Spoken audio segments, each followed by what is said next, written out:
agradecendo nós que estamos, mestre querido, juntos aqui reunidos, nossos irmãos encarnados, nossos irmãos desencarnados, abaixo de tua misericórdia, mestre, de teu amor, com o manto de Maria, na companhia de nossos anjos da guarda, de nossos mentores queridos, particularmente os mentores do ICEB, Jorge André, Ediolindo Amorim e todos os demais, agradecendo-te, Jesus, a oportunidade tão feliz deste encontro aqui no Instituto de Cultura Espírita do Brasil, o ICEB. Nós recebemos mais uma vez, para a alegria de nosso coração e de nossa mente, o nosso querido irmão Moacir Costa de Araújo Lima, do Rio Grande do Sul, que vem aqui, mestre, nos trazer as reflexões profundas dos seus estudos sobre a visão quântica, associada no pensamento, na interpretação e na visão de nosso querido irmão, também às propostas, aos trâmites, aos postulados e princípios do Espiritismo, segundo o Evangelho de Jesus. Nós te agradecemos, mestre, nesta oportunidade querida, a presença do nosso irmão Moacir, que é formado em Direito, é advogado, é professor na Pontifícia Universidade Católica do Rio Grande do Sul, em Porto Alegre, e é formado em Linguística Formal, é isso, Moacir? Eu tenho a formação em Física e um mestrado em Linguística. Em Linguística. E na universidade agora eu sou aposentado. Tá bom. Então, mais trabalho para você, tá? Mais trabalho. Tá bom. Então, nós vamos seguindo. O nosso Moacir traz-nos hoje tempo e espaço na visão quântica. Moacir, nós somos todos ouvidos.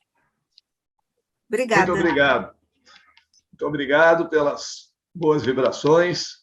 Que o Mestre Jesus nos abençoe e nos permita esse progresso no estudo, no entendimento da espiritualidade. Hoje existe essa curiosidade muito grande a respeito da física quântica. Fala-se muito num novo paradigma. É interessante que muitas pessoas falam em novo paradigma, não sabendo nem mesmo o que é paradigma, mas vale a pena, porque pelo menos estão falando em alguma coisa, isso vai sendo ouvido, processado de uma maneira ou de outra, e há só algo que nos incomoda um pouco nesse sentido do estudo da física quântica, é que quando uma palavra entra na moda, muitas pessoas se apropriam dela e passam a entender, pelo simples fato de conhecer a palavra, dominam o tema, o que é um pouco diferente. Então, nós temos hoje uma superabundância de cursos de física quântica, que não tem nada a ver com a ciência em si mesmo, são, às vezes, nomes diferentes que eles dão para cursos de autoajuda, mas uma autoajuda baseada em determinados princípios que o professor não conhece, e assim sucessivamente, mas é normal. Pelo menos vamos divulgando, em geral, a ideia. A última novidade em curso de física quântica que eu pude verificar pela internet é um que dizia que 5% das pessoas têm poder decisório sobre o mundo, através do seu pensamento. Os participantes daquele curso ingressariam nesse seleto grupo, a partir de umas 20 ou 30 palestras, ingressariam nesse seleto grupo de 5% de pessoas que conseguem ter influência sobre os destinos da humanidade. O que cria até de início um problema aritmético, porque então deixarão de ser 5%. Serão 5% mais os inúmeros participantes daquele curso, e assim sucessivamente. E um outro que prometia, em 30 dias, o encontro da metade ideal e a plena realização do amor. Isso tudo nos traz um determinado prejuízo, porque nós sabemos, desde o surgimento da doutrina espírita, que, apesar de toda a evolução científica, de toda a filosofia da ciência estar marchando rumo a uma abertura fantástica para a espiritualidade, que ainda há um ranço acadêmico em relação a tudo isso. Até um ranço do senso comum, a uma frase muito interessante do Einstein, porque muitos fenômenos da física quântica, bem como alguns da relatividade, contrariam aquele senso comum. E Einstein disse que o senso comum é o conjunto de preconceitos que nós estabelecemos até os 18 anos de idade. E, na verdade, muitas vezes é isso que se passa. Então, há uma certa reserva nos meios acadêmicos. E quando surge esse tipo de atividade, esse tipo de curso, isso só faz aumentar essa reserva. Aqueles que costumam negar sem estudar, negar sem observar, que é absolutamente contrário, é o oposto do método científico, ficam muito felizes com essas confusões todas e dizem, está aí, é isso que eles estão dizendo aí de física quântica, de espiritualidade, trazer de volta o amor perdido e coisas do gênero, e jogam tudo numa mesma vala comum. Mas, felizmente, há muitos estudos importantes que vão, pouco a pouco, mostrando esse encontro no campo da filosofia da ciência, entre a ciência e a espiritualidade. E essas mudanças de paradigma são necessárias. Interessante nós observarmos que, à época da codificação, Kardec afirmou que o espiritismo seria científico. Essa é uma das afirmações mais corajosas do nosso querido codificador da doutrina, porque dizer que o espiritismo era científico naquela época era absolutamente negado pelo academicismo, porque a ciência da época, o modelo mecanicista de Newton, que contemplava um espaço vazio e não conseguia explicar como algumas coisas podiam se propagar no vazio, uma vez que desde Demócrito havia aquela ideia de que o vazio é o nada, esse modelo mecanicista não tinha lugar para a espiritualidade. A matéria explicaria a si mesma, todos os fenômenos teriam esse aspecto material, e é interessante verificar que grandes pensadores, como, por exemplo, Freud, queria explicar toda a psicanálise pelo mecanicismo, por alguns conjuntos de moléculas, de partículas, de células que, em movimento, explicariam os fenômenos psicológicos. Adam Smith tentou aplicar esse mecanicismo newtoniano à economia, outros tentaram aplicá-lo à sociologia, Marx, por exemplo, e tudo isso esquecendo de que o modelo hoje está superado. Não há uma materialidade, as coisas não se explicam dentro da materialidade. E aquela ideia inicial de Demócrito, existe o átomo que ocupa algum lugar e o não átomo, que é o vazio. Então, estávamos entre o vazio e o não vazio, o existir e o não existir. E aí veio a grande dificuldade de Newton explicar a força gravitacional, como também o tempo, que na mecânica newtoniana eram fixos, como uma força gravitacional. Como pode o Sol exercer uma força sobre a Terra se entre os dois existe o vazio, existe o nada? E como o nada pode ser suporte de alguma coisa? A partir do momento em que ele é suporte ou transmissor de alguma coisa, ele deixa de ser o nada.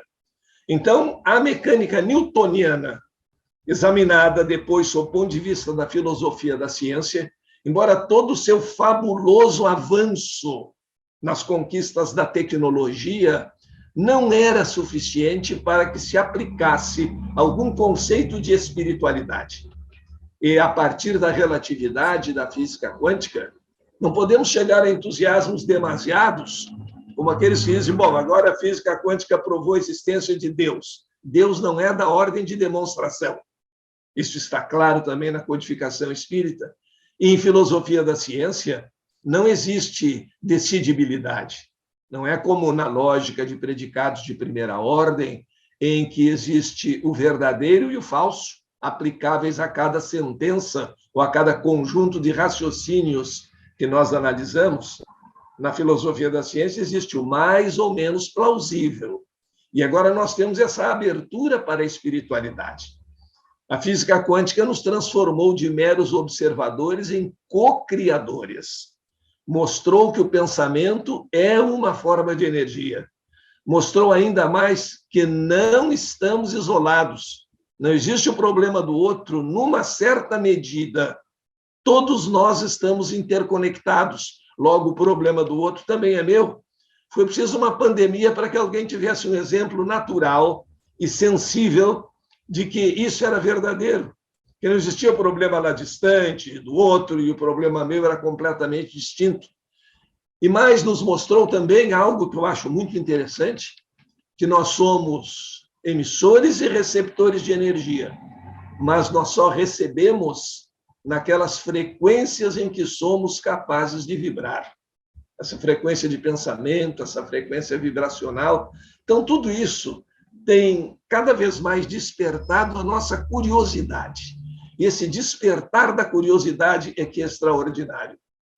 Já houve pensamentos na física antiga que diziam que nada mais havia a ser descoberto na ciência. Logo após o avanço da terminologia, princípio de Clausius, etc., os físicos pensaram, agora é só o refinamento de teoria e aperfeiçoamento de medida. Nada mais de novo a ser descoberto.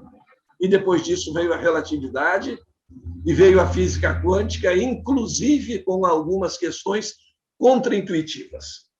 Isso foi pouco a pouco, esse fato de nos transformar em co-criadores, foi pouco a pouco aumentando a nossa responsabilidade. Há experiências muito interessantes, como aquela famosa experiência da dupla fenda, em que o elétron observado se comporta como partícula, não observado se comporta como onda. Essa experiência é de 1935, aplicando alguns princípios da quântica de 1904.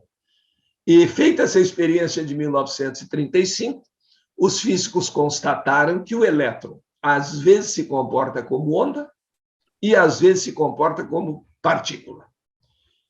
E é interessante porque, ao agir dessa maneira, o elétron estava fazendo algo que ele era proibido, só que não foi comunicado pelos postulados da física tradicional.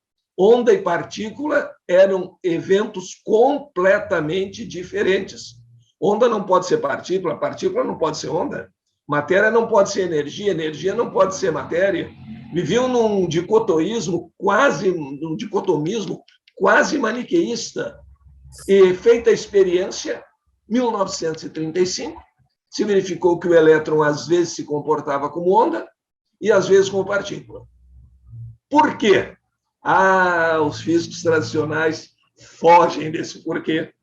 Quando surgiram aqueles fenômenos mais bizarros, fenômenos não locais, por exemplo, que nós comentaremos adiante, e até um tema de um nosso encontro futuro, eles verificavam a existência do fenômeno, mas tinham medo de perguntar por quê. O famoso manifesto de Copenhagen a respeito da ação à distância chegou a uma conclusão interessantíssima, que Erwin Schrödinger, aquele do gato que o Stephen Hawking dizia que cada vez que ouvia falar no gato de Schrödinger tinha vontade de sacar o revólver. Está lá a confusão no terreno da filosofia da ciência materialista que isso causou, pois nessa situação o Copenhagen foi considerado uma decisão covarde por Erwin Schrödinger, porque eles decidiram que não caberia entender por que as coisas acontecem. Restava saber como as coisas acontecem. E usava alguns argumentos interessantes. Para andar de bicicleta não precisa saber as leis do equilíbrio nem como a bicicleta funciona. Sim, mas é para andar de bicicleta. Mas para entender o que é uma bicicleta e por que ela nos permite andar, aí é diferente. E foi o que sempre Einstein procurou. Saber também os porquês de tudo isso. Então, é uma verdadeira fuga de porquês, e a partir daquele fenômeno da dupla fenda, a experiência de 1935, os físicos levaram mais de 50 anos para ter a coragem de se perguntar, tudo bem, o elétron às vezes se comporta como onda, às vezes se comporta como partícula. Isso para nós era proibido. Isso não existe, não pode acontecer. E por que está acontecendo? E não tiveram resposta. 50 anos depois, tiveram a coragem de fazer a pergunta. E, finalmente, chegaram à conclusão mais importante, talvez, da história da física. O que muda o comportamento da partícula é ela tomar conhecimento do fato de que está sendo observada. Mas quem toma conhecimento de algo tem consciência. E partícula com consciência era um pecado mortal contra os postulados do materialismo realista, mas já estava na codificação. A consciência que se desenvolve, que evolui do átomo ao arcanjo. E hoje os físicos falam em grau de consciência das partículas. Então, o que fazia o elétron adotar um comportamento ou outro era simplesmente a consciência do observador. Acharam isso muito bonito, mas houve outro problema. O que é a consciência? Aí jogaram a toalha. Não temos condições de saber. Talvez a neurociência, isso foi dito em 2015, talvez a neurociência, numa previsão otimista, nos próximos 50 anos, pode dizer o que é isso. E talvez filósofos e teólogos, que eles sempre trataram com algum desprezo, devam dar a resposta, e encerraram por aí a questão em termos oficiais, embora a pesquisa continue por aqueles que têm coragem de fazê-la, de levar adiante a busca de toda essa problemática.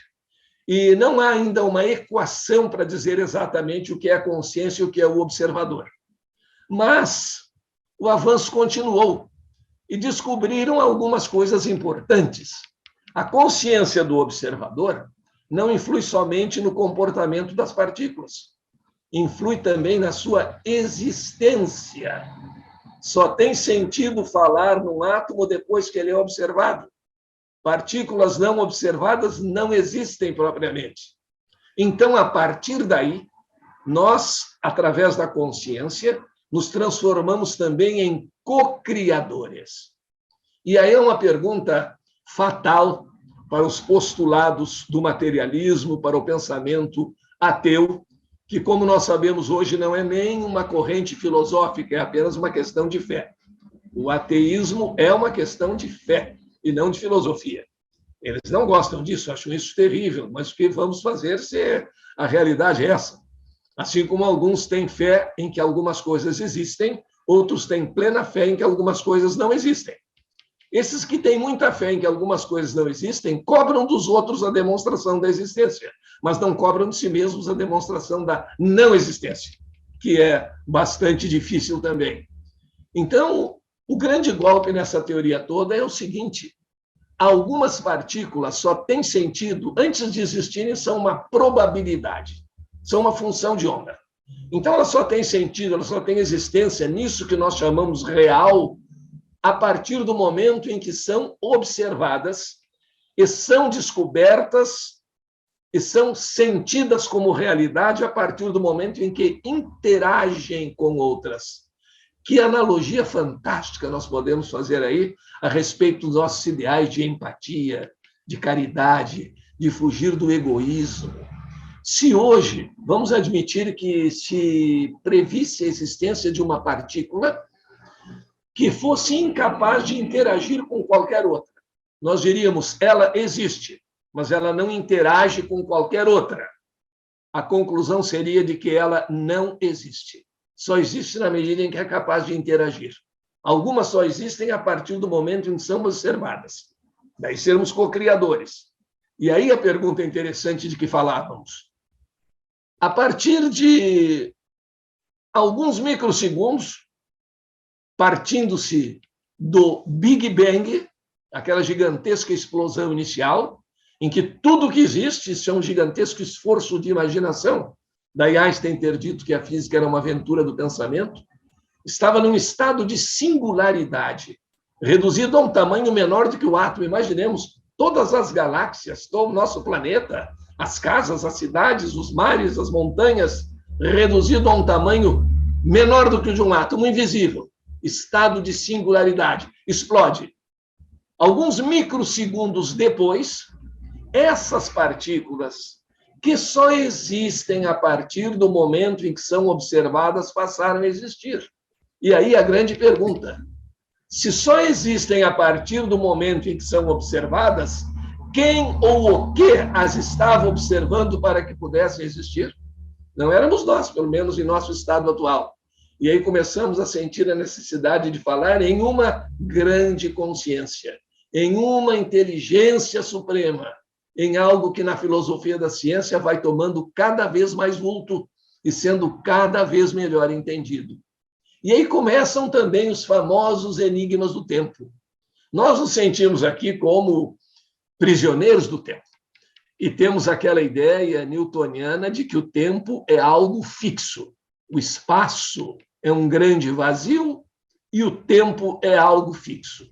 Essas ideias, embora ainda sejam de modo indireto, muitas vezes cultivadas e ensinadas, estão completamente equivocadas. Vamos pensar, por exemplo, no início do universo, o Big Bang. Aí alguns perguntam, bom, houve um tempo na ciência em que se acreditou que o universo era eterno, no sentido de que a matéria existira sempre e era absolutamente fixo e imutável esse universo, feito de uma matéria que existira desde sempre. Essa teoria do universo fixo foi uma moda em física. E tanto foi moda que até Einstein, num determinado momento, aderiu a essa teoria e introduziu, porque tudo é descrito numa linguagem matemática, uma constante, chamada constante cosmológica, nas suas equações, e essa constante explicaria o universo fixo. Mais tarde, a partir da descoberta dos ecos do Big Bang por Penzias e Wilson, do desvio para o vermelho no espectro de algumas estrelas, chegou-se à conclusão, hoje internacionalmente aceita, hoje ponto pacífico na física, de que o universo está em expansão. Não há um universo fixo. Então, Einstein pensou em jogar fora aquela sua constante e disse: essa constante cosmológica foi um dos maiores erros que eu cometi na minha vida. E aí vejamos a importância da hermenêutica, da interpretação. Um jovem físico chamado Lemaitre examinou as equações de Einstein e disse ao mestre: o senhor não deveria jogar fora essa sua constante.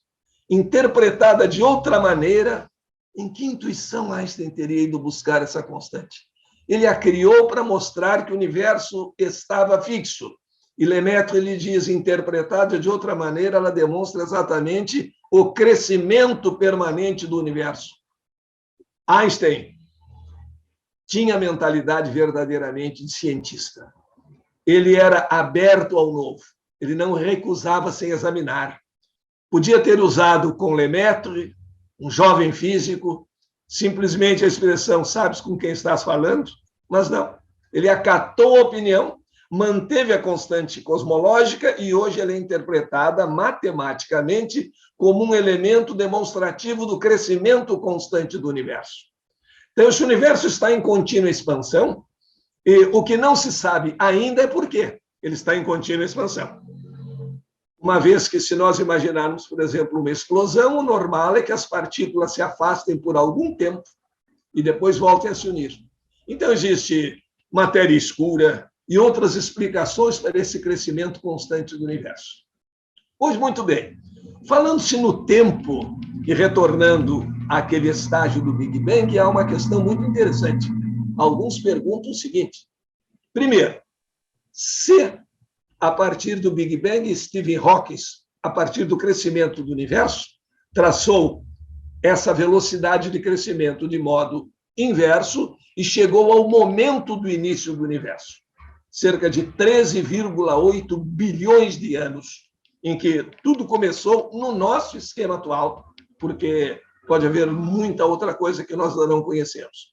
Então, há 13,8 bilhões de anos, num momento de singularidade, tudo começou no universo e ele, a partir daí, está em contínua expansão. E aí surge a pergunta. Primeiro, antes da pergunta, uma constatação.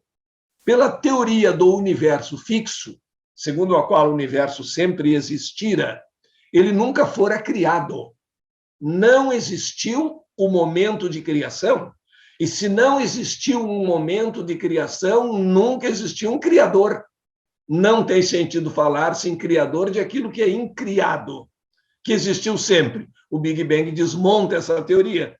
E aí surge uma pergunta muito interessante. E antes do Big Bang, o que acontecia? Os religiosos perguntariam o que estava fazendo Deus antes de criar o universo. Há várias respostas. Uma de Santo Agostinho. Como a pergunta era incômoda, ele deu uma resposta de modo a desanimar o perguntador. O que fazia Deus antes de criar o universo? Isso é uma maneira religiosa de perguntar o que existia antes do Big Bang, porque foi o momento da criação e houve um criador. Então, o que fazia Deus antes de criar o universo? E Santo Agostinho respondeu a este curioso. Estava pensando em criar o inferno para jogar lá pessoas que fazem perguntas inconvenientes e sem fé como esta. É uma resposta tão válida quanto qualquer outra. Mas o mais interessante é que é uma resposta que é adotada pelos físicos e que é encontrada na mitologia africana. Na mitologia africana, existe um ser superior, um orixá, estes seres regentes da natureza, superior a todos os outros, uma espécie de Zeus grego, só que Zeus não foi o primeiro, esse seria o primeiro, que é chamado Olorum. E ao se perguntar sobre Olorum, a mitologia africana diz que Olorum era aquele que existia antes de o tempo existir. Isso é fantástico, fisicamente falando, porque nos dá a ideia de que o tempo começou a existir em um certo momento, que o tempo não existiu sempre, como nós pensamos. E essa é a resposta da física. Antes do Big Bang não existe tempo nem espaço. Tempo e espaço são criações a partir daquela grande explosão.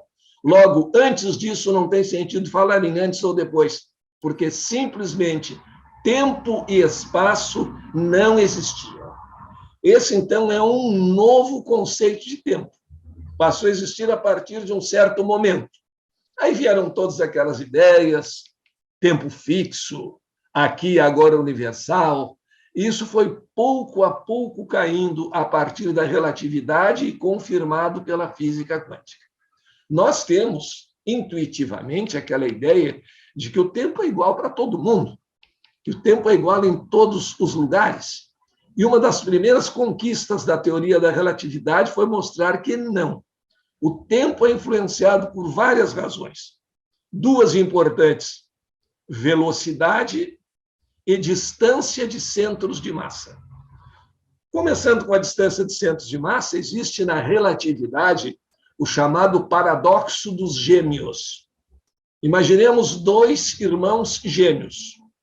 Um se cria, cresce ao nível do mar, no nível do mar, e outro numa alta montanha. Passados alguns anos, o da montanha terá envelhecido mais do que aquele que viveu na praia.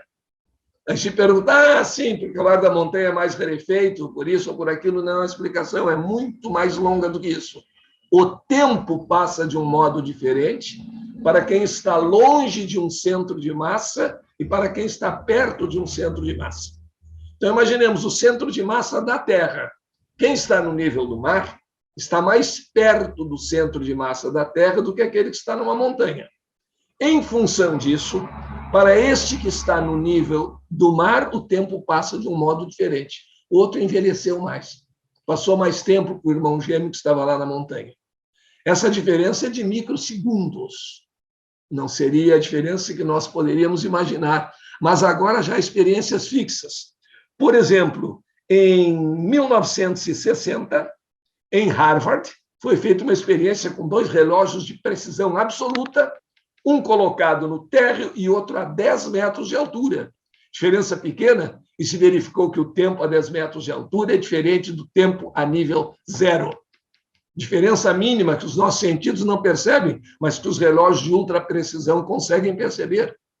Também, se alguém ficasse na fronteira de eventos de um buraco negro, essas grandes concentrações de massa no espaço, com uma gravidade tão grande que nem a luz consegue escapar, 15 minutos no horizonte de fronteira de um buraco negro seriam, dependendo do tamanho, da massividade deste buraco negro, muitos anos aqui no planeta Terra.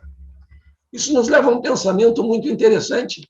Nós temos o nosso tempo de experimento na Terra, nós temos a nossa encarnação, a nossa aprendizagem, e nós temos um tempo médio, um tempo útil para permanecermos por aqui. E aí achamos que determinadas idades são avançadas, outras menos. Nós vamos avançando no nosso progresso e vamos ficando mais tempo aqui, em média, porque aqui já há condições de aprender um pouquinho mais. Quando não havia grandes condições de aprender, a gente passava menos tempo. Então, nosso organismo foi se adaptando. E nós, vivendo uma vida de 100 anos, por exemplo, dizemos que passamos bastante tempo naquela encarnação. Esse tempo é programado, isso é inteligente, porque esse tempo depende da massa do nosso planeta e da velocidade com que o planeta descreve a sua trajetória no espaço. E agora, se nós imaginarmos, e nós sabemos da pluralidade dos mundos habitados, em outros tipos de corpos, sujeitos, e aí não precisamos nem entrar em qualquer assunto de natureza filosófica ou metafísica, simplesmente imaginar as experiências de pensamento de Einstein. Em outros planetas de massa diferente, o tempo é diferente. Então, o tempo de aprendizagem útil em cada encarnação também seria diferente, e não uma coisa fixa, como nós pensamos, porque não existe um aqui e agora universal. Quando Einstein disse que é fácil enxergar o passado, era só olhar para o céu durante a noite, muita gente estranhou. Durante o dia também. É que durante o dia enxergamos só o sol e não podemos ficar olhando muito tempo para ele, porque é algo muito interessante. A luz do sol gasta cerca de 7 minutos para chegar até nós. Então, vamos admitir que, neste momento, nós tiramos uma fotografia do sol. A fotografia obtida no momento em que a luz proveniente do objeto fotografado chega à câmera, chega aos nossos olhos, chega à nossa retina. E como a luz gasta cerca de 7 minutos para vir do sol até aqui, uma fotografia do sol tirada neste momento não é o sol do momento em que a foto foi tirada, é o sol 7 minutos antes, porque está sendo registrado aquilo que aconteceu há 7 minutos. Então, quando nós olhamos para o sol, nós não vemos o sol no presente, nós vemos o sol no passado. Um pequeno atraso, 7 minutos, mas é um atraso. A Lua não chega a 1 minuto, mas também é um atraso. Nós enxergamos o passado e, para nós, esse passado é presente. E daí podemos pensar num fato muito interessante. Vamos imaginar uma estrela que esteja a 100 anos-luz de distância da Terra. Seria uma vizinha muito próxima, 100 anos-luz. E vamos admitir que, neste momento em que estamos falando, essa estrela dê origem a uma supernova, essa estrela sofra uma explosão no espaço. Muito bem, essa explosão aconteceu agora, no tempo estelar. Mas todos os seus efeitos, por exemplo, se tiver algum efeito de calor ou algum efeito de gravidade sobre a Terra, tudo isso viaja no espaço com a velocidade da luz. Então, qualquer problema acontecido com essa estrela só será sentido por nós daqui a 100 anos. Para nós, a explosão da estrela é futuro, na estrela é presente. E vamos imaginar agora um observador no meio do caminho. Eu tenho uma estrela a 100 anos-luz de distância da Terra, eu tenho um observador a 50 anos-luz de distância da Terra e estamos nós aqui na Terra. A estrela explodiu neste momento, tempo estelar. Daqui a 50 anos, essa explosão será vista e todos os seus efeitos serão sentidos naquele observador que está no meio do caminho, a 50 anos-luz de distância da estrela. Para este observador, a explosão da estrela será presente. Lá na estrela, a explosão é passado. E aqui na Terra, a explosão da estrela ainda é futuro. Vai acontecer daqui a 50 anos. Logo, não existe um agora universal. Há cerca de 5 anos, foi fotografada em todos os detalhes, é uma fotografia muito bonita, foi publicada em vários jornais, a estrela S2. É uma grande estrela que orbita em torno do Sagitários A, o grande buraco negro que existe no centro da nossa galáxia. Essa estrela faz um verdadeiro bailado cósmico, e a cada 18 anos ela passa na proximidade máxima desse buraco negro. E, neste momento, ela adquire uma grande velocidade, 8.000 quilômetros por segundo, para não ser absorvida por esse buraco negro. E há uma série de fotografias fantásticas a respeito disso. Pois bem, essa bailarina cósmica está a 26.000 anos-luz de distância da Terra. 1 ano-luz é a distância que a luz percorre em 1 ano, com a velocidade de 300.000 quilômetros por segundo. E essa estrela, quando passa mais perto do Sol, ela adquire uma velocidade muito boa, 8.000 quilômetros por segundo. Mas quando ela passa perto desse buraco negro, a distância dela ao buraco negro é 120 vezes maior do que a distância da Terra até o Sol. E aí nós fotografamos a estrela e talvez ela nem exista. As pessoas que dizem que acreditam só naquilo que vem estão muito atrasadas, porque existem coisas que a gente fotografa e não existem mais. Essa estrela está a 26.000 anos-luz de distância de nós. Se ela houvesse explodido há 10.000 anos, nós ainda estaríamos enxergando por mais 16.000 anos. Nós estaríamos vendo exatamente o passado do universo. Então, um dos detalhes da mudança do tempo é com a proximidade de grandes massas, e outro é com a velocidade. Com a velocidade, o tempo também se altera. Só que as velocidades que nós conseguimos atingir são muito pequenas, mas isso se verifica em experimentos de satélites, para que nós possamos perceber, na pequenez de observação dos nossos sentidos, esse tipo de acontecimento. Mas a velocidade também faz mudar o tempo. Não estamos falando na velocidade excessiva na estrada, que faz mudar o tempo dos imprudentes. Isso é diferente. E também faz. Abrevia a encarnação. Mas essa que falamos em física, capaz de alterar o fator tempo, é outra.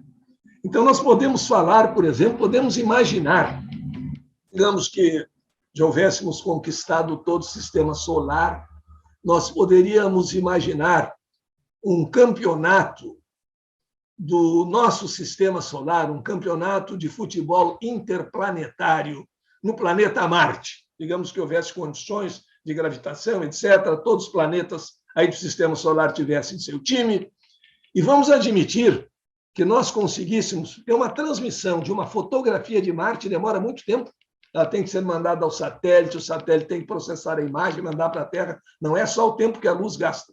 Mas vamos imaginar que nós tivéssemos um super telescópio, o que não é possível nas condições atuais de lentes, mas que nós tivéssemos um super telescópio que desse para enxergar as coisas do planeta Marte, assim como de uma sacada com um bom binóculo a gente pode enxergar as pessoas na rua ou na beira do mar. Então, nós teríamos esse nosso super telescópio, estaríamos observando a decisão do campeonato mundial do nosso sistema solar no planeta Marte. Jogaria a Terra contra Vênus, passou o tempo, tudo empatado, o bisneto do Neymar foi expulso por simulação, ficou se enrolando querendo pênalti na área, o juiz não deu, e nós estamos observando isso aí diretamente. Aí, decisão por pênalti, vai ser batido o pênalti decisivo. Nós estamos aqui olhando para a nossa luneta. O atleta corre para a bola. Nós cruzamos os dedos, fazemos todos os nossos cacuetes e superstições para que dê certo. Não adianta. Por que não adianta? Porque se a luz gasta 4,5 minutos para vir de Marte até aqui, o que nós estamos olhando já aconteceu há 4,5 minutos. Lá já é passado. Então, isso tudo nos leva a pensar que, na realidade de um mundo espiritual, nós não podemos querer submeter esse mundo espiritual a uma escala de tempo igual à nossa. Como um determinado espírito ficou centenas de anos preso a um determinado lugar, ninguém aguenta isso, é impossível, isso é um absurdo. Mas como passa a escala de tempo num outro mundo? É completamente diferente daquilo que nós pensamos. É influenciável outros tipos de corpos, outras densidades de perispírito, outras aproximações de matéria, e os tempos passam de um modo distinto, o que dificulta comunicações, por exemplo, interplanetárias, questões de tempo, questões de densidade, questões de massa. Embora alguns se comuniquem, segundo eles, com grande facilidade, e vivam no mundo da Lua. Mas o mundo da Lua é o mundo deles, é um outro mundo, com outras leis que a gente, por desconhecer, até mesmo por desconhecer, respeita. Mas são questões da natureza que nós vamos analisando pouco a pouco. Então, um detalhe que nós consideramos muito importante em nossa encarnação, o tempo. De que tempo eu disponho nessa vida para realizar as minhas tarefas, etc. Esse tempo é exatamente o tempo compatível com o nosso estado de evolução. Em cada planeta passará de modo diferente o tempo para as pessoas, dependendo da sua distância ao centro de massa, dependendo de densidades. E por isso é que nada acontece nas encarnações, nas múltiplas humanidades, por acaso. Há todo um planejamento inteligente. Se nós pensássemos que o tempo seria igual ao nosso, com corpos semelhantes aos nossos, deixando de lado todos os problemas que haveria, com gravidade, etc., mas se nós pensássemos que o tempo seria exatamente igual ao nosso, haveria lugares em que 5 segundos de vida seria muito, e lugares em que 1000 anos de vida seria pouco, porque esses 1000 anos lá não são os 1000 anos daqui. E todos esses enigmas nós vamos descobrindo a partir do avanço da matemática, da abstração, do pensamento. Einstein lançou as famosas experiências de pensamento, que são aquelas experiências que nós imaginamos e não precisamos construir fisicamente. Bohr dizia que não se poderia dar importância a coisas que são apenas pensadas, mas hoje sabemos que podemos e devemos dar importância a coisas que são apenas pensadas, desde que esse pensamento seja um raciocínio lógico.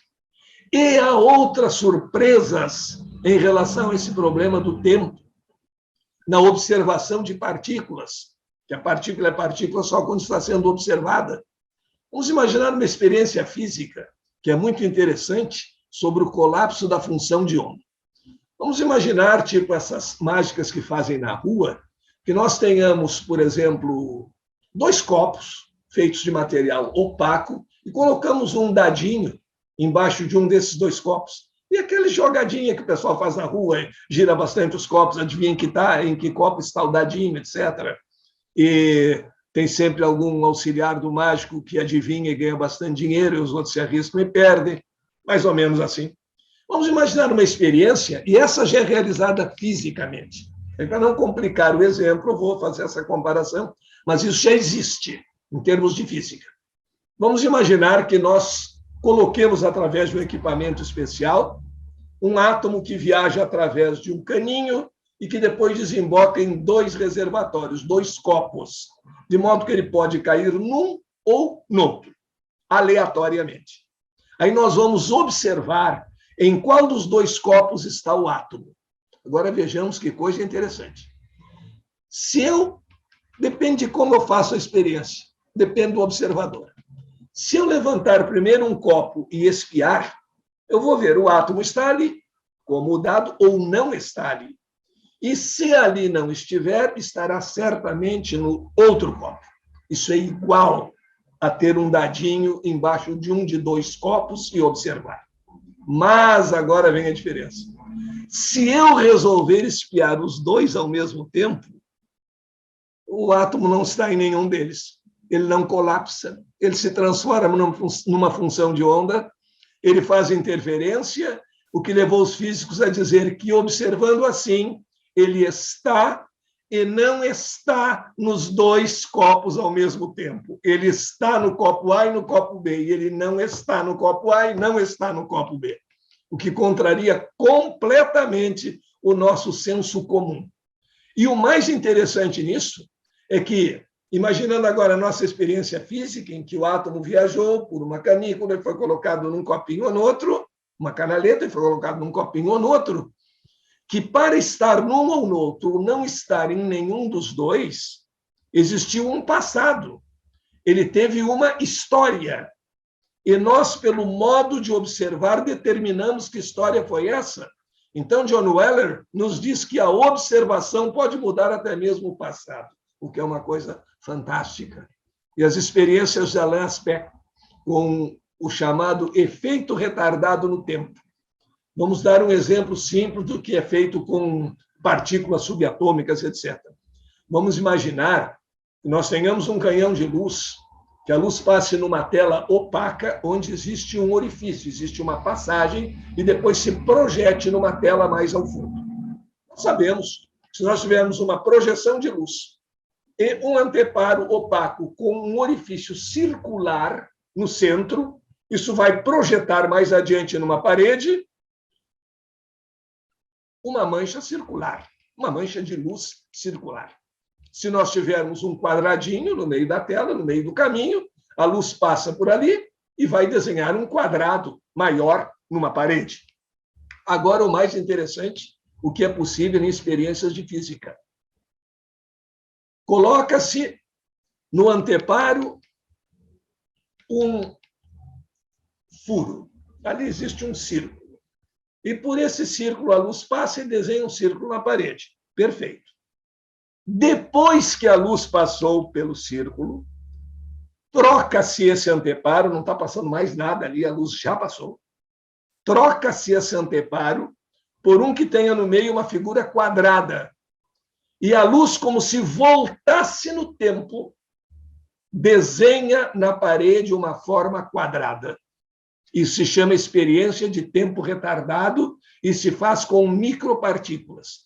Então, há uma possibilidade, simplesmente uma possibilidade, que o nosso modo de pensar no tempo é muito antiquado em relação a tudo isso, coisas que nós temos dificuldade até mesmo de imaginar, mas não se sabe como essa informação chegou à luz que já havia passado, que deveria viajar no espaço em uma forma circular, como essa informação chegou e ela procedeu como se tivesse retornado no tempo e passado por aquele quadradinho.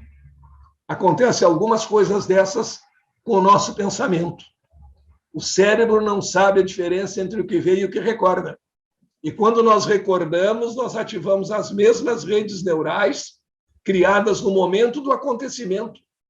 Daí porque, e sempre nos vêm as lições da espiritualidade, remoer coisas negativas, ser incapaz de perdoar, ficar pensando em uma eventual vingança nos prejudica demais. É como a luz.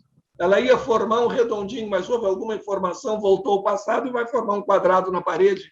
Modificou. Então, quando pensamos em coisas negativas, nós reativamos as mesmas redes neurais que formamos no momento daquele acontecimento negativo. E aí produzimos químicos que prejudicam as nossas células. É como se voltássemos no tempo. Talvez essa experiência com a luz seja para nos alertar em relação a isso. Remoer coisas negativas, não, voltar ao tempo, voltar, pensar no passado, só para aprender preciosas lições que o passado nos tenha dado. Mas esse planejamento de vingança, esse viver no passado, modifica uma coisa que aconteceu antes, mas tem efeito no nosso presente e modifica. Pode transformar momentos felizes em momentos de angústia, em momentos de tristeza. A ciência bem interpretada vai nos ensinando tudo isso. E o mais fantástico de tudo é que no mundo newtoniano as coisas só existiam através de força. Tudo era produto da força. Um objeto só podia agir sobre o outro fazendo uma força sobre ele. Nos fenômenos não locais, ele não manda nada, ele muda e o outro muda por pura sensibilidade, sem que se saiba o que se transmitiu de um para outro. É tão curioso que Einstein chamava isso efeito fantasmagórico à distância. Se eu tiver duas partículas gêmeas se afastando uma da outra com a velocidade fantástica de 300 mil quilômetros por segundo, velocidade da luz, e uma delas sofrer uma mudança, no mesmo momento a outra muda. Não há tempo para a luz chegar lá, para nenhuma mensagem que viaje na velocidade da luz chegar lá, e Einstein chamou isso aí efeito fantasmagórico à distância.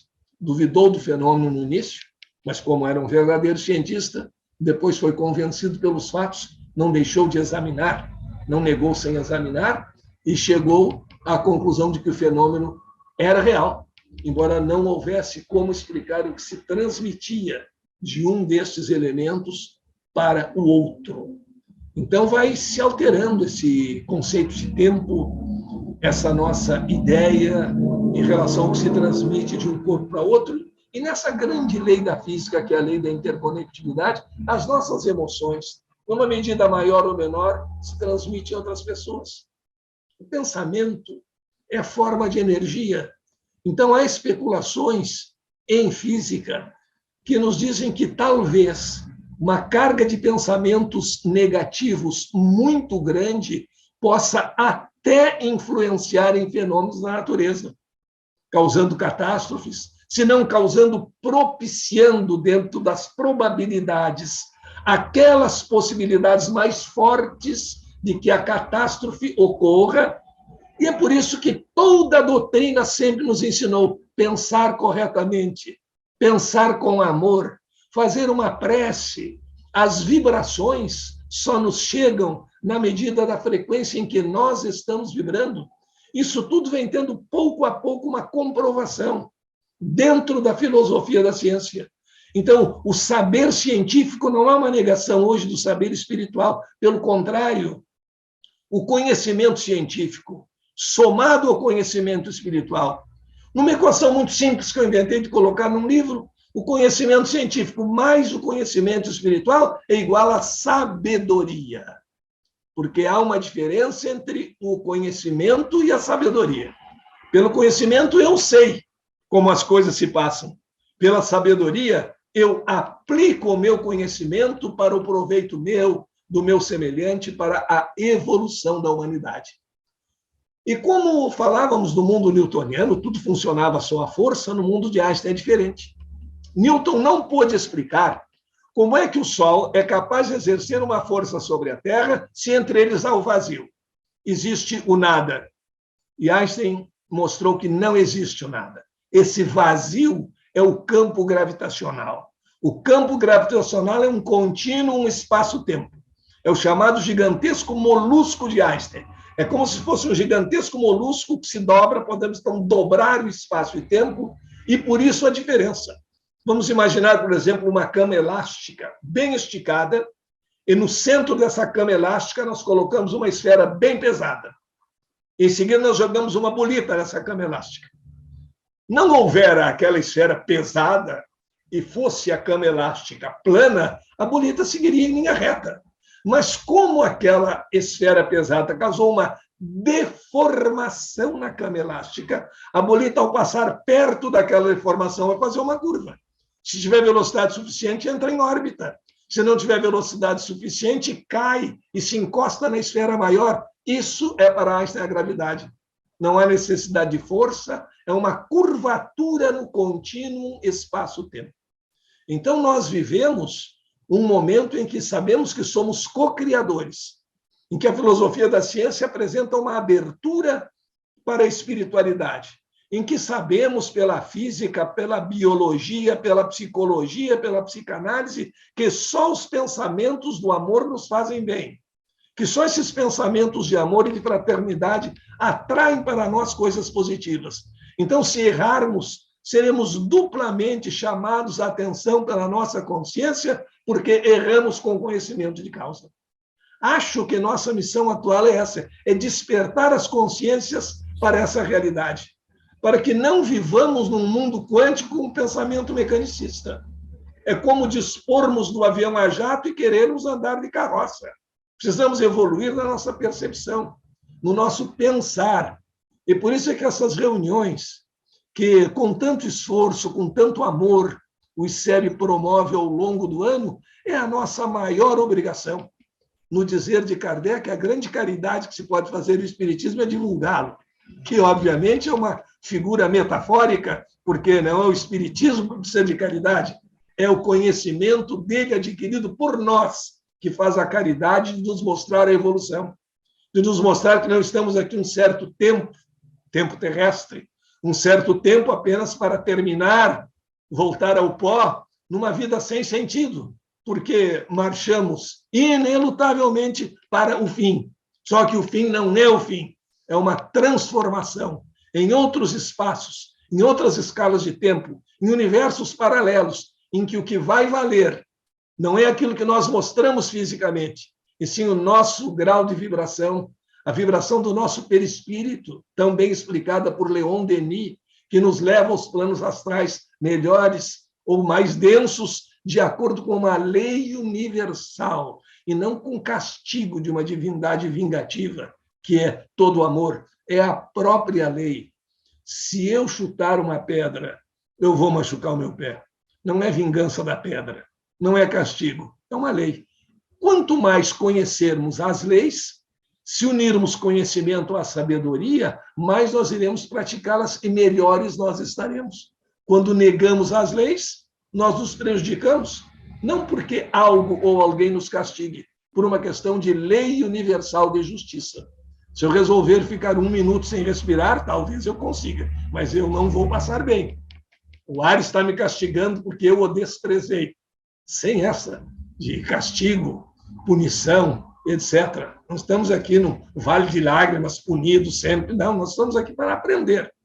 E se conseguirmos o conhecimento da espiritualidade, nós aprenderemos com amor. Nós seremos não aquele aluno que vai para a escola chateado, cansado, com sono, contando os minutos para terminar a aula, e sim aquele aluno que vai para a escola porque quer aprender, porque deseja saber, porque quer o seu crescimento espiritual.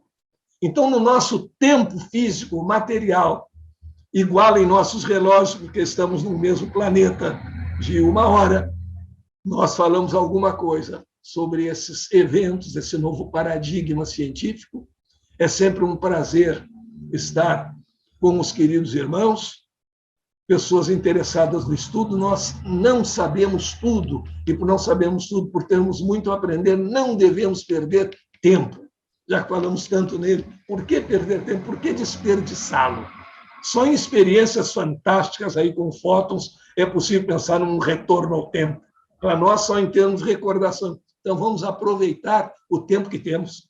Em vez de me preocupar em quanto tempo eu tenho, eu não sei. Vamos nos preocupar em como utilizar o tempo que temos, enquanto temos, sem pensar se um dia deixaremos de ter ou não, que isso é da menor importância. Não adianta nós estarmos querendo brigar com a realidade. Sêneca sempre dizia que as pessoas costumavam se queixar, muitas vezes, do tempo, mas não costumavam observar o que fazer com ele, como usá-lo para nosso proveito, como usá-lo bem. É o que nós estamos tentando fazer nessas reuniões.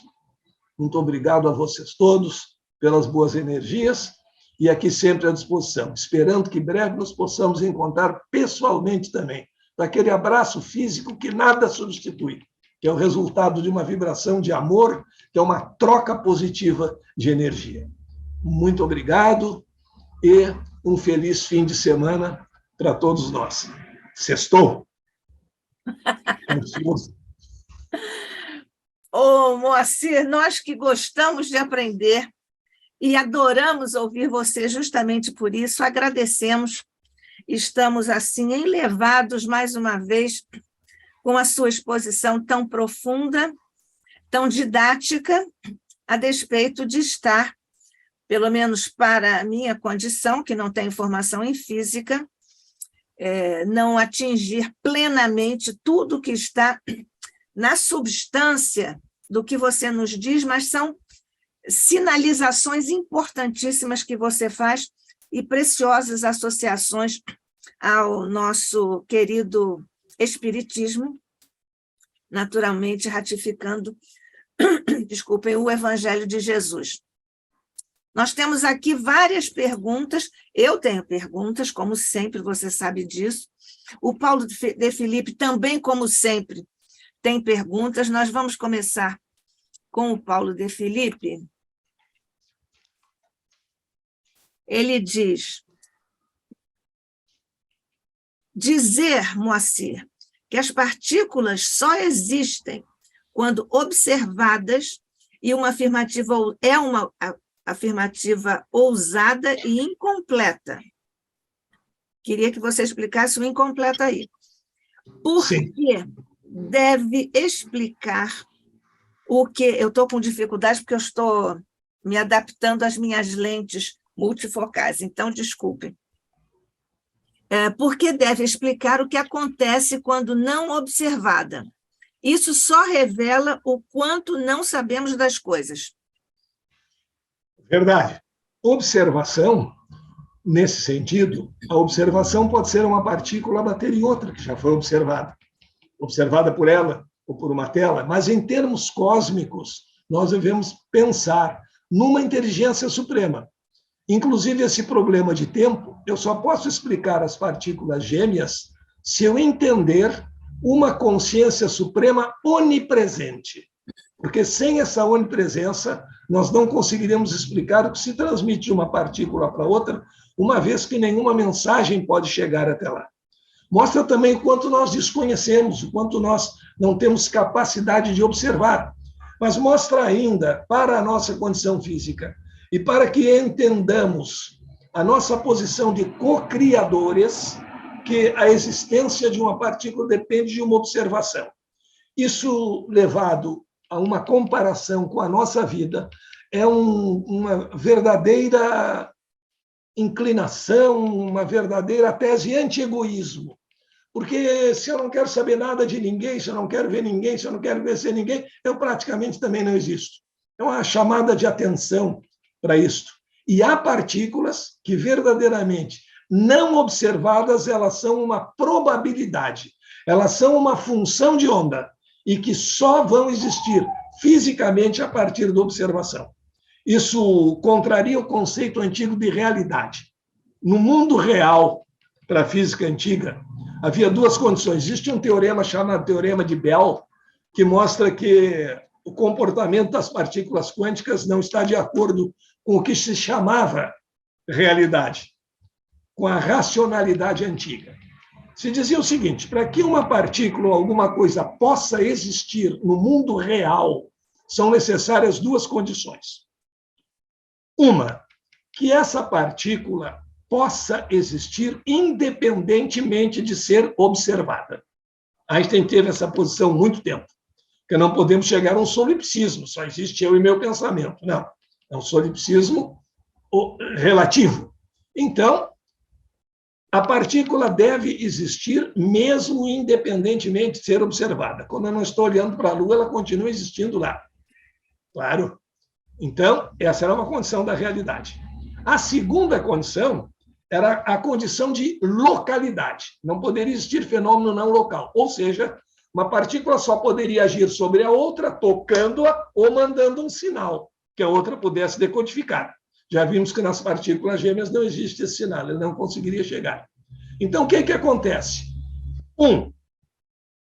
Nas partículas quânticas não existe a chamada objetividade pura, ou seja, probabilidade de a partícula existir sem ser observada. Isso não existe. Algumas partículas que só existem se forem observadas. Segundo, não localidade. Então, os dois fenômenos que na física antiga eram necessários, absolutamente, eram característicos da realidade, hoje não se passam com as partículas quânticas. Elas não têm objetividade pura e elas não apresentam o fenômeno da localidade. Elas apresentam o fenômeno da não localidade. Isso aí é interessante quando nós queremos estudar, por exemplo, o mundo da espiritualidade e começamos a querer nos basear em conceitos newtonianos, isso existe, não existe, como é que existe, o que é existência? Ah, mas tal coisa não pode acontecer. Não pode. A Terra também não podia ser esférica, porque ninguém podia estar com os pés voltados contra o outro, sob pena de estar de cabeça para baixo. E hoje pode ser. E embora haja quem não acredite.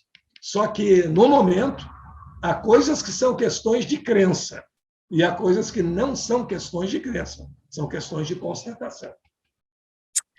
Ainda, Paulo de Filipe, olha, nós temos ainda muitas perguntas, não sei nem se eu posso pedir a você que seja um pouco mais breve, mas, enfim.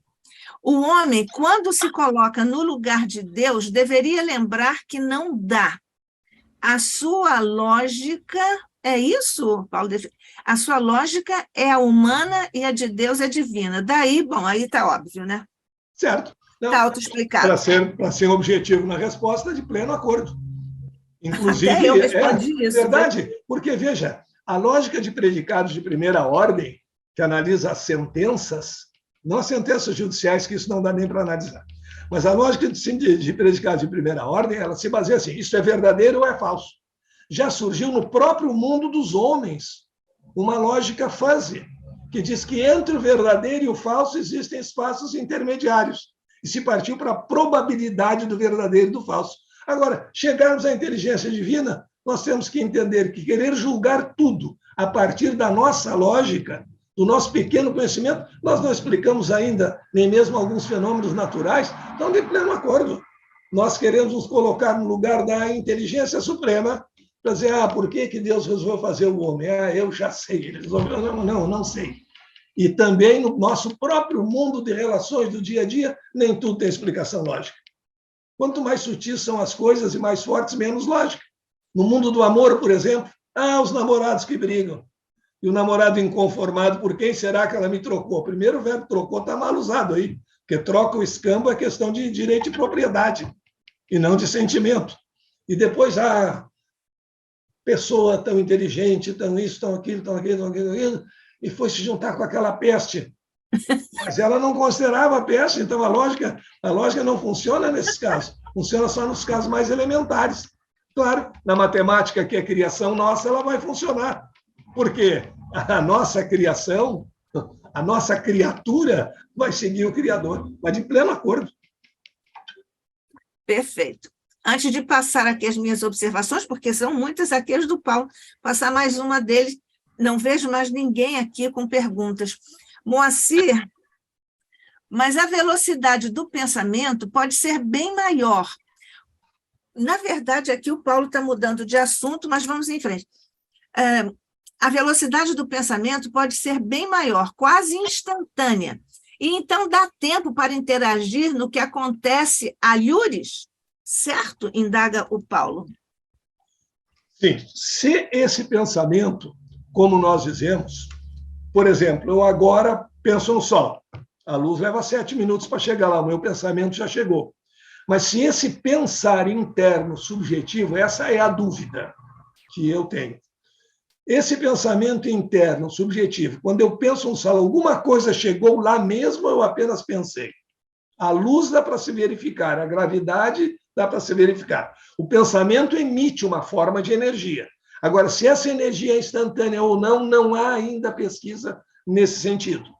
Se, com o meu pensar, chega mesmo alguma coisa, e se eu puder, como parece que se poderá num plano espiritual, se deslocar com essa velocidade de pensamento, tem que cuidar bem o que eu estou chamando de velocidade de pensamento, se é da minha imaginação, alguma coisa que viajou até lá. Se for alguma coisa que viajou até lá, e se for esse o sentido de velocidade de pensamento, então será mesmo algo instantâneo ou quase instantâneo.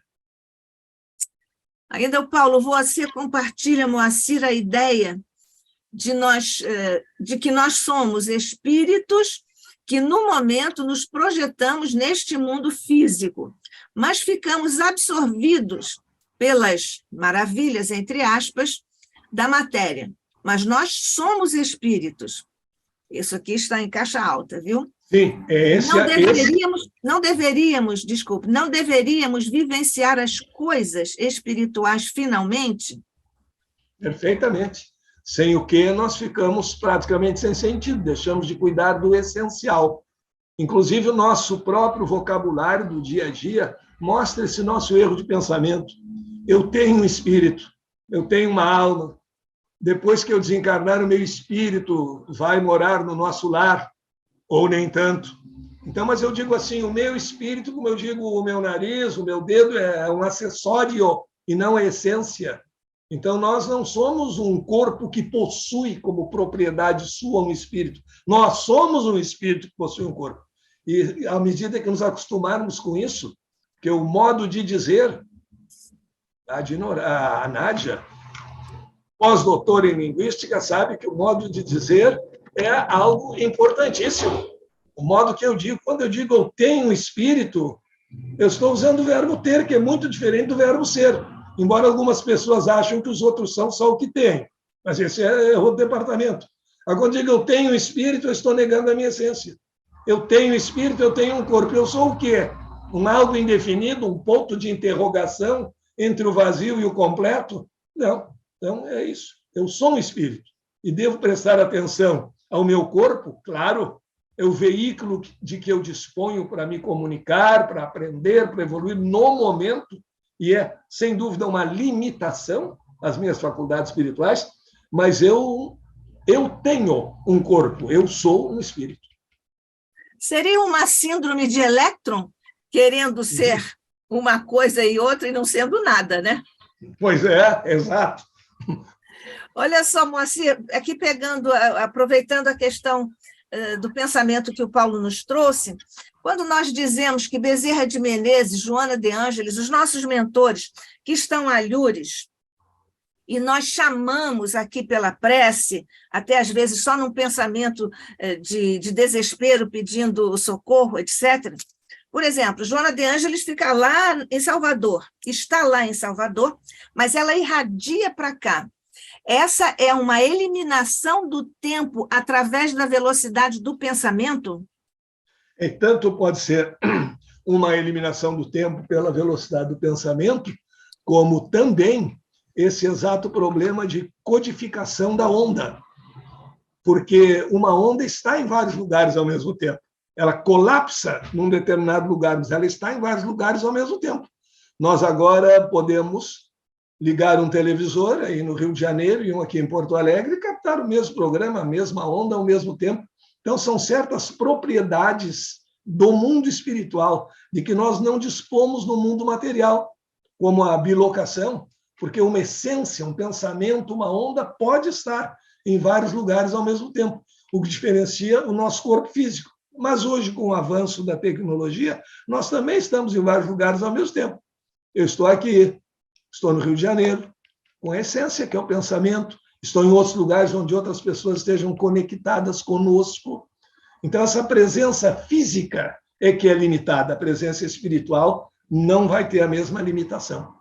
Isso eu trato até no último livro, o último não se deve dizer, no mais recente livro, que é Quântica e Consciência, o grande encontro, que trata desses assuntos todos, trata dessas possibilidades de vários lugares ao mesmo tempo, etc. Moacir, já que você disse que você está em Porto Alegre e nós no Rio, vamos tratar da questão do envelhecimento e do tempo em função da distância de massa que você nos ensinou. Então, nós aqui vamos envelhecer mais rápido, e você também aí em Porto Alegre, por causa desse lindo rio, nós vamos envelhecer mais do que os nossos irmãos que estão na montanha? Não, é o contrário. Os irmãos da montanha vão envelhecer mais do que nós. Ah, tá bom. Então, mais longe, mais longe do centro, envelhece mais rapidamente. Assim, mas aí o centro é a massa... Centro da Terra, centro de massa da Terra. Centro da Terra. Pensei que era uma massa do mar. Não, é da Terra. Não, centro de massa da Terra. Isso fisicamente, claro, nosso corpo físico. Tá bom. Por falar nisso, e o fuso horário, hein, Moacir? O fuso horário é a questão do... Você acha que é um consenso apenas? Não. Em função do giro da Terra, se faz a convenção, períodos de iluminação, períodos de não iluminação, pega a região equatorial, onde o Sol bate mais na perpendicular, mas é uma questão de convenção nossa apenas, não é? E, claro, nós, quando viajamos a longas distâncias, entramos naqueles ciclos e nós temos que readaptar o organismo. Aqui, para pequenas distâncias, não. Há pessoas que são mais sensíveis e outras são exageradas. Então, quem não gostava do horário de verão, por exemplo, isso é horrível, 1 hora de diferença, como é que eu vou me acostumar? 1 hora de diferença não é tanto assim. Mas cada um sente lá a sua maneira. Isso. Deixa-me ver aqui. Os gregos diziam que tudo é presente. A física quântica diz isso também. É uma maneira de nós nos expressarmos. Aliás, isso está em Gênesis, né? Sim, é uma maneira de nos expressarmos em relação às nossas preocupações passadas ou futuras. Na verdade, não existe um aqui e agora universal, mas para cada um de nós existe um aqui e agora. E é só aqui e agora que eu posso fazer alguma coisa diferente. Porque o que eu fiz há 5 minutos eu já não posso mais modificar. E o que eu vou fazer daqui a 5 minutos eu posso planejar. Esse planejamento pode ter uma grande probabilidade de acerto, mas não é o que eu estou fazendo. Neste momento, sim. Eu posso decidir levantar a mão direita ou deixar a mão direita sobre a mesa. Eu posso decidir agora. Daqui a pouco nós vemos, puxa, há 1 minuto podia ser levantado a mão, agora não pode. Agora posso, há 1 minuto atrás não posso. E no minuto futuro, o futuro é que vai dizer. Por isso é o chamado eterno presente. É aqui e agora que eu decido. Os nossos gregos queridos. Moacir, você disse assim, algumas partículas só são, digamos assim, quando são sentidas, ou seja, quando interagem com outras. Isso está ligado ao fora da caridade não há salvação? Mas como é que você explicaria que as nossas partículas de pensamento desejam fazer o bem e o beneficiário, às vezes, está é um bebê, mas é um espírito ali? Como é que você coloca essa questão? Perfeito. No plano da espiritualidade, é claro que todas essas nossas vibrações se transmitem. Essa energia de pensamento ainda não definida possivelmente vai alterar esse conceito de velocidade máxima do universo e chegaríamos naquele sentido de velocidade do pensamento. Pensar lá é estar lá, num certo sentido de espiritualidade. E é interessante porque são as lições que nós vamos adquirindo. Se nós todos estamos interligados de uma maneira mais ou menos sensível, mais ou menos intensa, às vezes precisa um vírus para nos convencer disso. Mas se estamos interligados de uma maneira mais ou menos intensa, as nossas vibrações, nossos sentimentos se transmitem. Por isso, quando pensamos numa grande lei, pensamos na humanidade como um todo, as vibrações positivas a todos ajudam. E esse pensamento positivo e essa prática da caridade é que vai nos fazer, pouco a pouco, ir crescendo. Porque não é rebaixando o outro que nós vamos nos sentir felizes. Se eu rebaixo o outro, eu rebaixo a média. E se a média da humanidade cai, a vibração média também cai. E nós não podemos querer viver de exceções. Daí tudo conduz para essa ideia de empatia. Fora da caridade não há salvação. Por que fora da caridade não há salvação?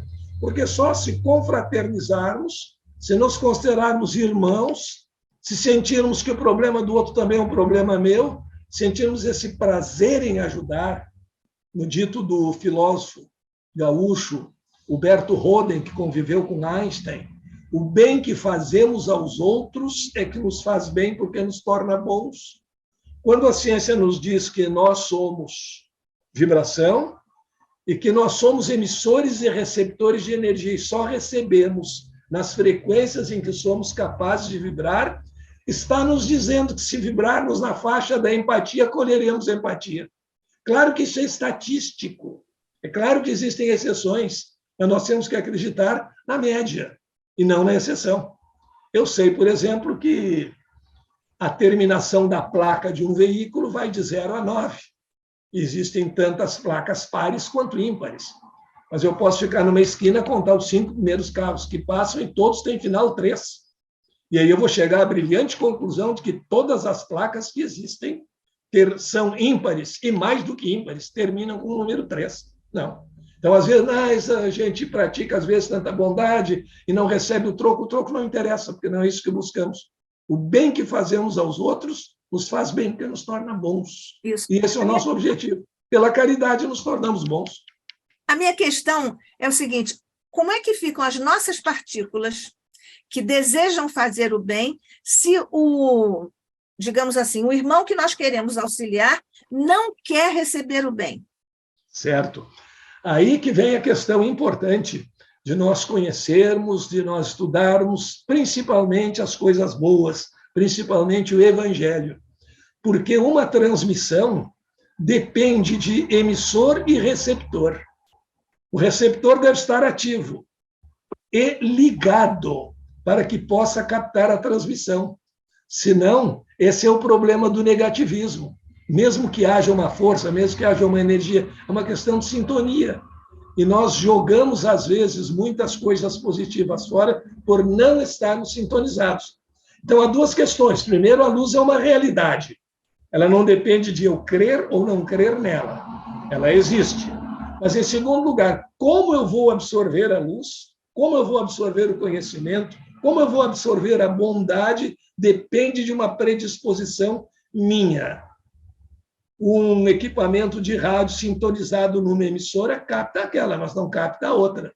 Daí a importância dessa grande caridade que é a divulgação da doutrina, que prepara as pessoas, inclusive, para receber o bem, para se tornarem mais receptivos. Senão, nós funcionamos como aqueles aparelhos de rendimento mínimo.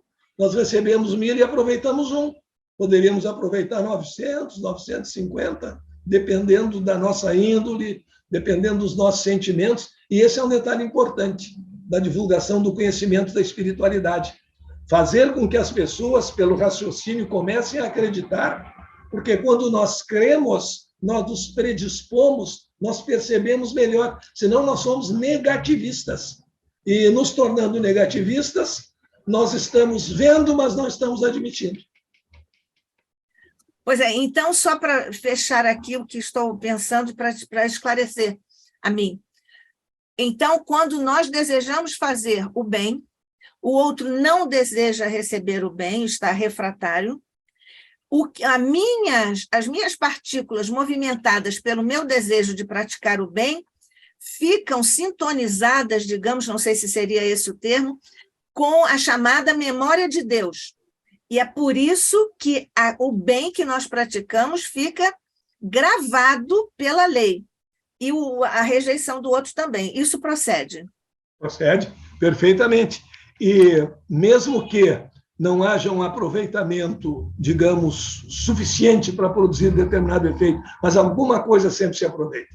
Porque energia não se cria nem se destrói. Isso fica na memória de Deus, isso fica registrado, e alguma coisa chegará ao recalcitrante, algum bem, mesmo não admitindo, ele receberá. Sabe quando uma estação produz uma onda muito forte, estou sintonizado numa, mas pega algum ruidinho da outra. Só que, infelizmente, em vez de ele pegar toda a emissão boa, ele pega algum ruído bom. É como se nós passássemos um e-mail que o outro não abriu, mas ele fica ali como uma reserva para ele receber, quando ele abrir o e-mail mais tarde, não é isso? Exatamente. Olha, nós estamos sobre o tempo, você tem problema não, você tem trabalho, eu também, nós todos, mas eu não resisto. O Paulo tem mais perguntas e ainda lamenta, disse que eu pulei uma pergunta e ele tem outras. O Fabiano também tem, mas você postou aqui, o Fabiano?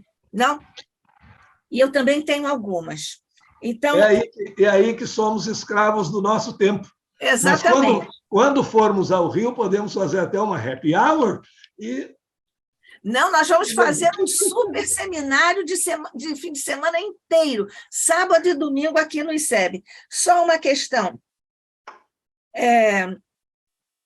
A questão do mal, e aí eu lembro os dragões na obra de André Luiz, como é que fica nesse contexto teórico das partículas, das ondas, o que é função de onda aqui, lá e tudo, e também porque André Luiz nos descreve o lugar onde os dragões ficam, e também lá naquela visão de Teresa d'Ávila, que está lá em O Céu e o Inferno, a Justiça Divina segundo o Espiritismo, que o pensamento plasmou aqueles caminhos todos enlameados e tudo mais.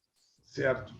São produções do pensamento, assim como um artista, um grande pintor produz uma obra de arte. Aqui no plano físico, nós pensamos, sabemos que o pensamento é uma forma de energia, mas nós não temos a chamada matéria. Essa onda pensamento não colapsa, não se materializa no sentido físico. Já no plano mais sutil, aquilo que nós pensarmos se materializa. Então, o pensamento negativo, um pensamento de desamor, um pensamento ruim, ele vai tomar a forma compatível por uma questão de semelhança, para que se possa até compreender, ele vai tomar a forma compatível com a sua luminosidade, com a sua bondade ou com a sua negatividade. É certo, por exemplo, na nona profecia se diz que apreciar o belo já é uma condição de espiritualidade superior. É verdade, se nós sabemos apreciar o belo, nós estamos bem, estamos mentalmente produzindo. Então, isso tudo é a produção mental que aqui tem um efeito mínimo em relação ao efeito que tem nos planos da espiritualidade, onde nós plasmamos pela nossa mente aquilo que nós estamos pensando. Daí porque é necessário esclarecimento dado pela espiritualidade, por exemplo, no Leon Denis, Depois da Morte, aquele esclarecimento, se nós, por exemplo, desencarnamos sem nenhuma consciência de nada, ou muito presos ao meio material, ou com muito medo do plano espiritual, com medo de um diabo, etc. e tal, nós vamos enxergar todas essas coisas e, dentro do nosso merecimento, nós vamos vivê-las.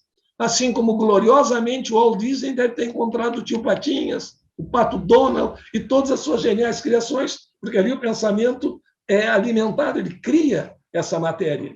E isso é muito interessante. Daí a importância do nosso pensar correto, porque essas coisas que nós vamos plasmando, assim como aquele e-mail que tu exemplificaste e que a gente manda, o cara não abre na hora, mas ele está por ali, as coisas ficam na memória, assim aquelas coisas ruins que nós pensamos também ficam na memória. E um dia nós poderemos, no plano espiritual, nos encontrar com aqueles monstros de pensamento que nós criamos, através do ódio, através do desentendimento, como podemos encontrar com as coisas belas que criamos ao pensar no amor da humanidade, no Evangelho de Jesus, que são sempre a grande solução. E a obra do André está lá descrita, tudo isso está lá descrito no umbral e tudo. Nós vamos passar para o Fabiano. O Fabiano diz assim, também tem umas perguntinhas. E, Fabiano, eu ainda tenho outras, o Paulo de Felipe tem outras. Vou te pedir para ser bem objetivo na formulação, porque eu já pedi até, sem caridade nenhuma, para o Moacir ser bem objetivo na resposta. Mas vamos lá. Então tá. Eu tenho aula às 10h30 e já avisei que ia me atrasar 15 minutos. Então... Não, mas vou me atrasar 15 minutos, mas mais do que isso eu não posso. Então, primeiro, agradecer, parabenizar, sempre um deleite assistir o professor Moacir, muito obrigado. Então, eu vou fazer o seguinte, eu vou puxar a pergunta, vou sair das estrelas, eu vou cair aqui junto com a Terra e as Minhocas, porque a minha física, ela que meio que parou lá no livro do professor Ramalho Toledo, que é, pelo menos aqui no Rio de Janeiro, era a nossa Bíblia e nossa salvação. Fundamentos da Física, do professor Ramalho. Na época, aprendi que o quantum era uma partícula, um pacote de energia, por falta de definição melhor, que era emitido quando um elétron mudava de spin, não é isso? Não sei se ainda... Muda de órbita. Muda de órbita, exatamente. Hoje, se a gente passar no supermercado, por R$19 você compra sal quântico. Sal quântico. E aí o professor ele explicou dessa maneira, mas eu até hoje não entendi. O que é acho que é uma das grandes coisas que eu aprendi na vida é não ter medo de perguntar o óbvio. Então, eu queria perguntar o óbvio. O que é partícula quântica? Ela é uma partícula, ela é uma onda, ela é uma equação matemática teórica que as pessoas usam, porque todo mundo está falando de quantum, de partícula quântica, de sal quântico, de coaching quântico, mas o que é o quantum, se é mesmo uma partícula ou não, por uma definição, acho que ninguém sabe, eu não sei, e não entendi ainda. Então, se for possível... Certo. Isso é ótimo, porque todo mundo que consegue alguma coisa na vida diz que fez um salto quântico. Você não sabe muito bem o que é isso, e aí tudo vira quântico. E nós sabemos, na própria filosofia, quando alguma coisa é tudo, ela passa a ser nada. Essa expressão, salto quântico, isso aí vem de Max Planck, primeiro com Einstein também na luz, o quantum. Se pensava que a luz era emitida com uma forma de uma onda luminosa. E essas chamadas partículas quânticas, às vezes, se comportam como onda. Aí Einstein descobriu que a luz era emitida em pequenos pacotes de energia e que, portanto, ela era divisível em pacotes. E cada um desses pacotes seria o quantum de luz, a energia fundamental. Então, é o seguinte, um quantum, encarando como partícula, é uma unidade fundamental indivisível. Aquelas grandezas físicas que nós dizemos que são quantizadas são aquelas grandezas que nós não podemos obter em qualquer número, porque como elas são indivisíveis, elas só aparecem em números inteiros. Então, vamos dar um exemplo bem simples. o ser humano, se nós pensarmos nos habitantes do planeta, um habitante é uma unidade. Então, um habitante é um quantum em relação aos habitantes do planeta, porque não existe meio habitante, não existe uma pessoa e meia, não existem 3,3 pessoas. Então, o que é quantizado, quando uma grandeza física é quantizada, ela só pode existir em múltiplos inteiros de uma unidade fundamental. Só que essa unidade fundamental, às vezes, é dada por um número quebradinho, 0,001. Então, aquela grandeza física só pode existir em números de uma vez 0,001, 3 vezes 0,001, e não num número qualquer. E o salto quântico é exatamente isso. Quando os elétrons estão nos níveis atômicos, estão em órbita, eles se localizam nesses níveis em função da sua quantidade de energia. E essas quantidades não são as mesmas em todos os átomos. Então, vamos admitir, por exemplo, que num átomo hipotético, o primeiro nível de energia seja 3 e o segundo seja 10. Então, os elétrons que estão no primeiro nível têm 3 unidades de energia, os que estão no outro têm 10 unidades de energia. Estão a uma certa distância do núcleo. A física antiga pensava de um modo mais intuitivo. Se os elétrons estão nos níveis por energia, esse que está no nível 3, se ele receber uma unidade de energia, 3 mais 1, 4, ele fica no nível 4. Ele está entre o 3 e o 10. Como se receber 2, fica no nível 5. A grande diferença, o grande enigma, o que se custou mais aceitar na física quântica foi exatamente o seguinte: nem todos os níveis são possíveis para os elétrons no mesmo átomo. Tradução. Esse aqui é nível 3, esse aqui é nível 10. Se ele receber 1, ele não toma conhecimento, porque o nível 4 não existe nesse átomo. Se ele receber 2, ele não toma conhecimento. Se ele receber exatamente a diferença entre um e outro, aí não pode acumular. Vou guardar esse 1 para daqui a pouco, não pode, porque 3 mais 1, 4, e 4 nesse nível não existe. Se ele receber 7, ele vai para o outro. Realiza um salto quântico. Como aquele nível não era o normal dele, ele pode voltar. Ao voltar, ele emite em forma de luz, visível ou não, aquele excesso de energia. Ele emite 7 unidades de energia. Ele emite um forma fóton de uma partícula quântica ou de uma onda, que se equivale nesse momento de emitir. O quantum é a partícula em si mesma, é a unidade fundamental de energia. Hoje há uma equação que mostra que até esse molusco que nós falamos, essa cama elástica, espaço-tempo, ela tem um mínimo, que é calculado matematicamente, um número extremamente pequeno, então passa a ser também uma grandeza quantizada. Isso é interessante quando nós pensamos, às vezes nós ouvimos alguma coisa e não entendemos bem, daqui a pouco não entendemos de novo. Ah, caiu a ficha. Esse caiu a ficha é mais ou menos parecido com o salto quântico, porque eu entendo ou não entendo, eu não estava entendendo. Me falaram 50 vezes, eu não entendi, não quer dizer que eu tenha guardado energia. Daqui a pouco foi o suficiente, pulou para lá. Mas isso é eureka? Isso é eureka? É o eureka, é o eureka. E é interessante que a gente sabe que nem todos os níveis são possíveis para os elétrons no mesmo átomo. Então, essas são também as nossas limitações dentro do plano das nossas encarnações. Eu posso, aportando energia suficiente, fazer um salto daqui para lá, mas o salto quântico é isso, é descontínuo. Por exemplo, eu estou com os pés no chão, nível de altura 0. Eu vou pular meio metro de altura. Antes de chegar no meio metro, eu passei pelo 1 centímetro, 2 centímetros, 5 centímetros. De outra forma, é impossível. Mas as partículas passam do 0 para o meio metro sem passar por nenhum intermediário. E aí Einstein disse, isso não pode acontecer no espaço normal. Isso acontece num espaço que nós chamamos espaço de transcendência. Então, isso é o salto quântico. Não posso usar assim, um salto quântico, tive uma mudança brusca. O Deepak Chopra tem um livro que ele fala na cura quântica, que acontece às vezes com pacientes que estão extremamente doentes e acordam bons. Não passam por aquele intermediário de convalescença e tal. Então, isso é tipo salto quântico. De resto, estudei 5 anos para ficar sabendo tal coisa e dei um salto quântico no meu conhecimento, não tem nada a ver. Mas o pessoal gosta dessas palavras novas assim e sai usando. Tá bom.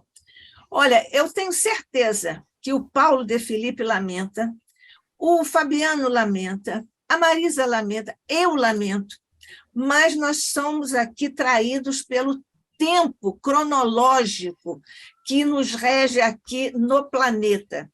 Então, eu vou pedir, principalmente ao Paulo e ao Fabiano, que têm perguntas, escrevam estas perguntas e me mandem por e-mail, porque nós vamos marcar um super seminário de um final de semana inteiro com o Moacir. Quando ele vier ao Rio, ele não vai poder nem ir para nenhum outro centro fazer palestra, só se fizer lá no meio da madrugada, porque ele vai ficar aqui conosco, e eu também vou anotar aqui as minhas, viu?